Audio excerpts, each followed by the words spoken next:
नमस्कार, मैं हूं नीलू। तो अमेरिका में डोनाल्ड ट्रंप की वापसी के बाद किसी ने नहीं सोचा होगा कि भारत के साथ उनके रिश्ते अब तक के सबसे निचले स्तर पर पहुंच जाएगा। निचले स्तर का हमारा कहने का मतलब है कि अब तक भारत और जो अमेरिका थे उनके रिश्ते बहुत बेहतर थे, लेकिन अब रसातल में चले गए हैं।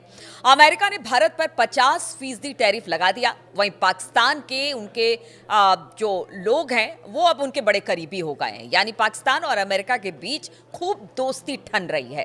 पाकिस्तान के अघोषित शासक फील्ड मार्शल असीम मुनीर दूसरी बार अमेरिका के दौरे पर पहुंचे। अमेरिका ने इस यात्रा पर जनरल मुनीर को एक बड़ा और भारी भरकम गिफ्ट दे दिया। अब वो गिफ्ट क्या है?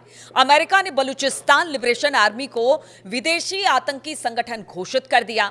साल 1947 से आजादी की लड़ाई लड़ रहे बलूचों के लिए अमेरिका का ये कदम बड़ा झटका माना जा रहा है, वो भी तब जब पाकिस्तान की सेना चीन के साथ मिलकर बलूचिस्तान के प्राकृतिक संसाधनों पर कब्जा कर रही है। और इसी अमेरिकी दौरे पर असीम मुनीर ने भारत ही नहीं बल्कि आधी दुनिया को परमाणु धमकी दे दी। अब ये किसकी शय पर हो रहा है, ये तो पूरी दुनिया जान रही है। भारत ने पाकिस्तान जनरल की इस धमकी का कड़ा जवाब दिया है, कड़ी प्रतिक्रिया दी है। मुनीर ने पहलगाम आतंकी हमले के ठीक पहले भी इसी तरह की गीदड़ भभकी दी थी। ट्रंप प्रधानमंत्री मोदी को अपना दोस्त बताते हैं, लेकिन भारत के सबसे बड़े दुश्मन का एक के बाद एक इनाम देकर भारत की पीठ में ही अब छुरा खोपते दिखाई दे रहे हैं। डोनाल्ड ट्रंप पाकिस्तान को इतने गिफ्ट दे रहे हैं कि असीम मुनीर ने इसकी कल्पना तक नहीं की थी। पाकिस्तान की सेना और चीनी इंजीनियरों के लिए बीएलए और मजीद ब्रिगेड के लड़ाके बलूचिस्तान में काल बने हुए हैं, क्योंकि देखिए वो हमेशा से अपने को एक आजाद मुल्क मानता रहा है और इसी को लेकर वो संघर्ष करता रहा है। और अब ऐसे में जब बीएलए को बैन किया गया है तो उनका कहना है वो भी उस दिन जिस दिन उनकी आजादी का दिन था, यानी 11 अगस्त का दिन।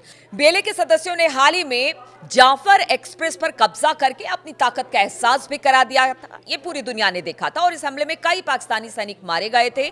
बीएलए ने चीन के कई इंजीनियरों को मौत के घाट उतार दिया। चीन को बलूचिस्तान से दूर रहने की धमकी भी दी। पाकिस्तान का आरोप है कि बीएलए को भारत से मदद मिलती है, जिसका भारत ने पुरजोर तरीके से खंडन किया। अब पाकिस्तान की सेना प्रमुख मुनीर ने अमेरिका को भी बलूचिस्तान के खजाने का एक चूरन दे दिया है और उसी चूरन का नतीजा है कि अब बीएलए को आतंकी संगठन घोषित कर दिया गया है। माना जा रहा है कि डोनाल्ड ट्रंप और मुनीर की इस चाल में फंस गए हैं। अब ये चाल में कैसे फंसे हैं वो भी आपको बताते हैं कि आखिर क्या चूरन चटाया मुनीर ने, जिसके बाद अमेरिका उनके शिकंजे में आ गया। तो बलूचिस्तान में रेयर अर्थ, सोना और कई अन्य खनिज मौजूद हैं। पाकिस्तान इसे निकालकर पंजाब को मालामाल कर रहे हैं। चीन भी इसे निकालना चाहता है और साथ ही ग्वादर में मिलिट्री बेस बना रहा है। अमेरिका का बीएलए और मजीद ब्रिगेड पर बैन का ऐलान असीम मुनीर के लिए एक बड़ी राजनीतिक जीत करार दिया गया है और वो इसके लिए अपनी पीठ भी थपथपा रहा है। अमेरिका ने कुछ हफ्ते पहले ही पाकिस्तानी सेना के पाले में टीआरएफ को आतंकी संगठन घोषित करके बैन लगाया था, जिसने पहलगाम आतंकी हमले की जिम्मेदारी ली थी। अमेरिका ने यह भी माना कि टीआरएफ लश्कर का प्रॉक्सी संगठन है। अब देखिए, अमेरिकी राष्ट्रपति जहां भारत के खिलाफ 50% का टैरिफ लगा रहे हैं, वहीं पाकिस्तान को एक के बाद एक गिफ्ट भी दे रहे हैं। डोनाल्ड ट्रंप ने पहला गिफ्ट असीम मुनीर को व्हाइट हाउस में बुलाकर दिया, जो इतिहास में पहली बार हुआ। दोनों के बीच भारत को लेकर ईरान के मुद्दे पर 2 घंटे तक बातचीत हुई और इसके बाद असीम मुनीर को दूसरा गिफ्ट अमेरिकी सेना के सेंट्रल कमांड के कमांडर माइकल कुरिल्ला के फेयरवेल में बुलाकर दिया गया। और यही अमेरिकी सैन्य कमान पूरी खाड़ी देशों के सैन्य अभियान को देखते हैं। मुनीर को तीसरा गिफ्ट अमेरिका की धरती से सीधे भारत को परमाणु हमले की धमकी देने के छूट के रूप में भी ट्रंप ने दिया और चौथे गिफ्ट के रूप में अमेरिका ने बलूचिस्तान लिबरेशन आर्मी पर बैन लगा दिया, जो मुनीर की राह में बड़ा काटा है।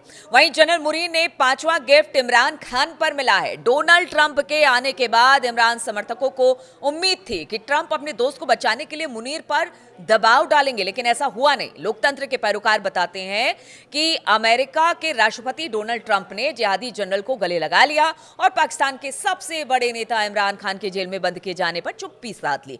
इस तरह से असीम मुनीर ने विदेश से लेकर पाकिस्तान तक में अपनी छवि को मजबूत कर लिया। असीम मुनीर का कार्यकाल 3 महीने बाद खत्म होने वाला था। पाकिस्तानी मीडिया ने खुलासा किया है कि आसिफ अली जरदारी को हटाकर वो अगले राष्ट्रपति बन सकते हैं। अगर ऐसा होता है तो उनके 5 साल और उनके उसके बाद भी पाकिस्तान पर राज करने का रास्ता साफ हो जाएगा। असीम मुनीर जिहादी सोच में शासन करते हैं, जो भारत के लिए बड़ा खतरा है। भारत ने अमेरिका की धरती पर परमाणु धमकी दे जाने का विरोध किया, वही अमेरिका ने इस पर चुप्पी साध रखी है। अब देखिए, जिस तरह से अगर बलूचिस्तान को लेकर बातचीत हो रही है, बलूचिस्तान किस लिहाज से भारत के लिए अहम है और ईरान के लिए भी अहम है, क्योंकि देखिए ईरान का जो बॉर्डर एरिया है वो बलूचिस्तान से लगता है, इसलिए ईरान भी इसे लेकर अपनी बात रख रहा है। दूसरी तरफ चीन, जो अब तक वहां पर अपने पैर नहीं जमा पाया है, वहां बलूच आर्मी लगातार इसका विरोध करती आ रही है। अब अगर अमेरिका भी वहां पर पहुंचता है, और क्या अमेरिका के लिए एक बड़ी डील है या एक बेकार डील है, और क्या इसका खामियाजा अमेरिका को उठाना पड़ेगा, क्योंकि चूरन तो चटा दिया असीम मुनीर ने, लेकिन इसके बाद क्या, अब इसे लेकर किस तरह का विरोध होगा। और जहां तक अगर बलूच आर्मी की बात की जाए तो उसके बड़े नेता ने कहा कि देखिए, हमने हमेशा अमेरिका का साथ दिया है, हम अमेरिका के साथ हमेशा खड़े हुए हैं, और उन्होंने यह भी कहा कि अगर अमेरिका हमें स्वतंत्र देश घोषित करता है तो फिर हम लगातार उनके साथ खड़े रहेंगे और हम एक मित्र देश के नाते आगे बढ़ेंगे। अब देखना होगा कि इस मुद्दे पर आगे क्या होता है, किस तरह से बलूचिस्तान में अमेरिका, चीन तो पहले से है और अमेरिका वहां पर पैड बनाता है, और इसका कितना फायदा अमेरिका को होगा, या फिर आगे आने वाले दिनों में अमेरिका को पता चलेगा कि उसने कितनी बड़ी गलती BLA को आतंकी संगठन घोषित करके की है।